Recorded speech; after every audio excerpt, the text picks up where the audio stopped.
Hello, everyone. My name is Mohamed Elsanousi. I am the Executive Director for the Network for Religious and Traditional Peacemakers. Today, we would like to talk together about the interfaith dialogue and what is the interfaith dialogue and why interfaith dialogue is so critical for us as a faith communities as well as the society at large. The interfaith dialogue, usually when we talk about interfaith dialogue, we refer to a platform or a dialogue that could create mutual understanding between different faith communities. So we need to know each other. We need to have a basic understanding about our own different religions so that we can collaborate together as well as we can achieve the common objectives for a peaceful society. So as I mentioned earlier, interfaith is really imperative for us to resolve conflicts as well as really to use it as a preventive measures so that if we are faced or hit by any problems or calamity, so we are ready, our bond already is strong so that we can address those issues. Interfaith dialogue and always helping us to build those bridges between us, different religions, different culture, different traditions. So when we have a platform, we have a mechanism to meet and talk about this, about our different religions, it's really critical for us as we move forward to ensure that our social cohesion as well as our peaceful society. And the interfaith dialogue and the interfaith communities, I always say that they're very critical because they're the ones that stay in the community. We know that government come and go, businesses coming and go, but the religious actors and faith-based institutions are within society to stay. So that's why they are really very important. They are constantly engaging the communities and supporting the communities in many aspects. We see religious actors, those who are leading religious institutions, they're playing a major role in counseling the communities and giving that spiritual advice and also providing the needed support to the communities.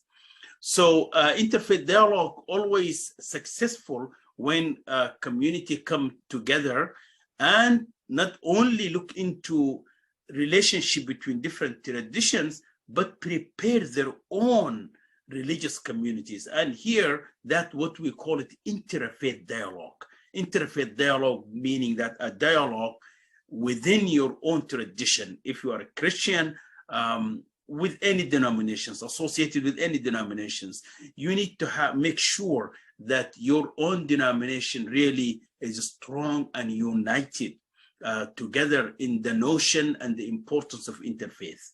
That will provide, a critical setway, provide a critical foundation for you to engage others. So you come to the table of interfaith that you are equipped as well as you are basically ready, inspired by your own tradition and values and text to engage with other faith communities in a dialogue. So that's why I always say that it is better to prepare your own house. It is better to talk within your own tribe or denomination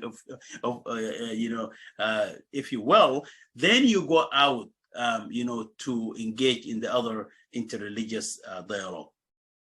Of course, there are some challenges, and I always, suggest that, if you want to start the interfaith dialogue, it's better when you are prepared. It's better to start with those, issues that bring us together, commonalities we call them, between religious communities.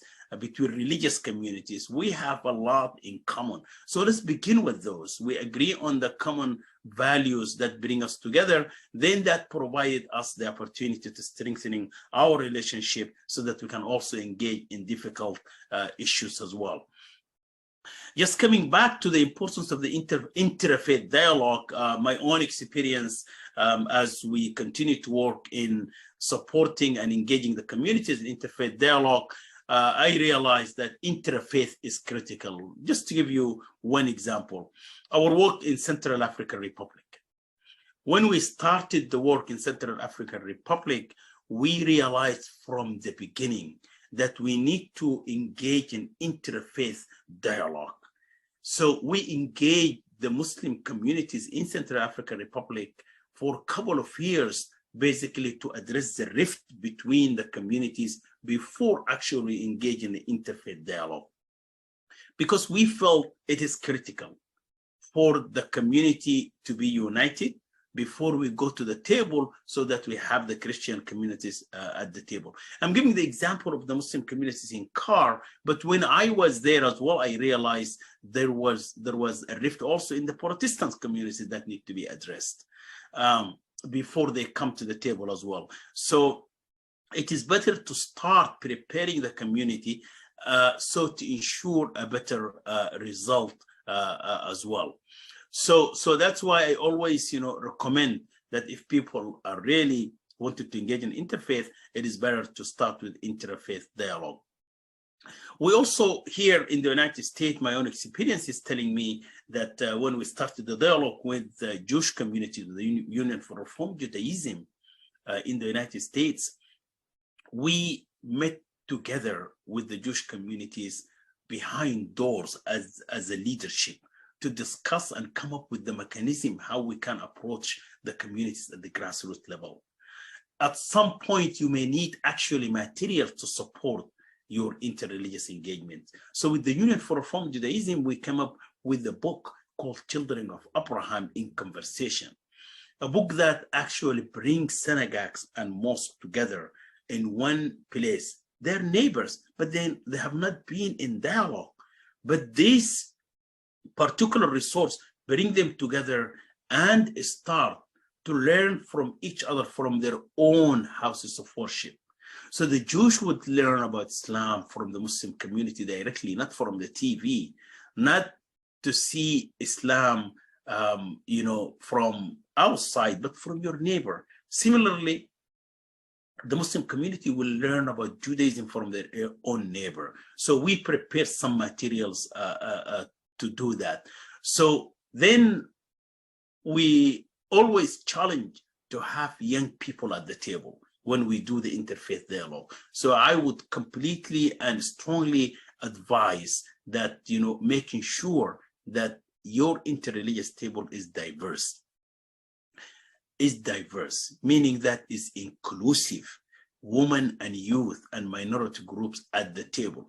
Everybody in the interfaith setting is able to bring values, to bring contribution to resolve the problem that we face, as a community. When we are hit by problems they don't know what phase I belong to. So I will leave you with that. Just really focus on, preparing the community for the interreligious and interfaith dialogue and be inclusive. Thank you so much.